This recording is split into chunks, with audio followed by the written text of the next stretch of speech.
Do you believe there is something called black magic, or it's just a lie?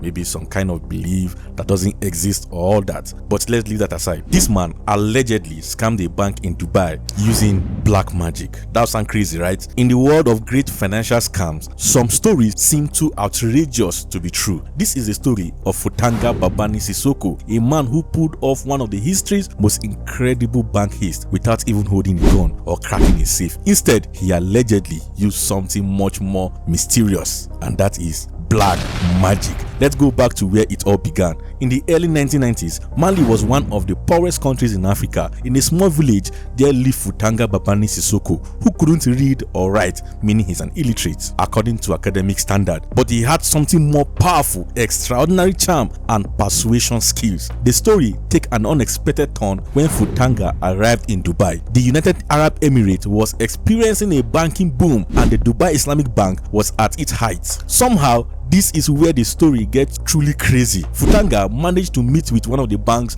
manager. What happened in that meeting has become legend in banking circles. According to reports, Foutanga convinced the manager that he had possessed magical powers. Not just any magic, he claimed he could take money and multiply it through supernatural means. In a modern bank in one of the world's fastest growing cities, an ancient belief in magic was about to cost millions. This bank manager fell for it completely. Between 1995 and 1998, he made an astonishing 183 transfers to Foutanga's account. Each time, the manager believed the money would magically multiply. The total amount was a staggering $242 million, nearly $250 million. Man, this is crazy. But Foutanga was just getting started. He set his sights on America, and this is where his story gets even more incredible. He flew to New York and married a bank teller. This wasn't just any romance or any marriage that you think of. It was his ticket to moving massive amount of money into the US. Through this connection, he managed to wire over $100 million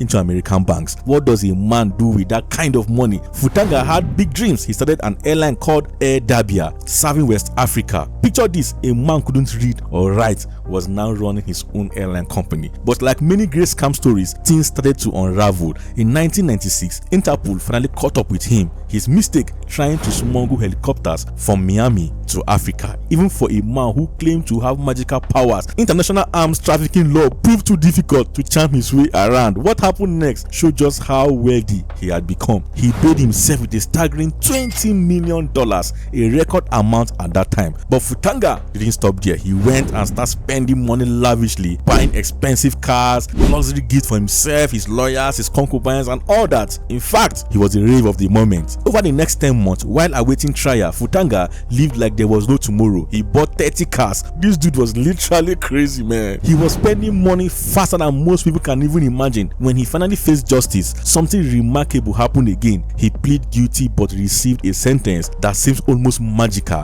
when critically analyzed. 43 days in prison and a $250,000 fine. The irony, the fine was paid with money from the Dubai Islamic Bank, the very institution he had scammed. In a move that seems calculated for good publicity, he donated $1 million to a homeless shelter to secure early release. Then he was sent back to Mali under house arrest. In Mali, Foutanga wasn't seen as a criminal. He was seen as a hero, a local boy who had smarted the global banking system. He became a member of the parliament, served as mayor of his hometown, and lived openly and freely. The poor village boy had become one of the country's most powerful men. But there was a crazy part. All the money, hundreds of millions of dollars, eventually disappeared. The man who claimed he could multiply money through magical means couldn't keep his own fortune. He died at the age of 79 after a long illness, reportedly having lost most of his wealth. The Dubai Islamic Bank never recovered their money. No magic ever doubled their investment. Instead, they learned an expensive lesson about true cost of believing in financial miracle. Today, banking security is much stricter, but Foutanga's story reminds us of an important truth. Sometimes the most dangerous weapon isn't gun or a computer hack. It's the ability to make people believe in impossible things. In the end, the greatest magic trick Foutanga ever pulled wasn't multiplying money. It was making hundreds of millions of dollars vanish into the thin air. I would like to hear from you. What do you think makes people, even sophisticated bankers, fall for scams that seem so obviously impossible to believe? Let me hear your thoughts in the comment section. Don't forget to like, comment, and share this video.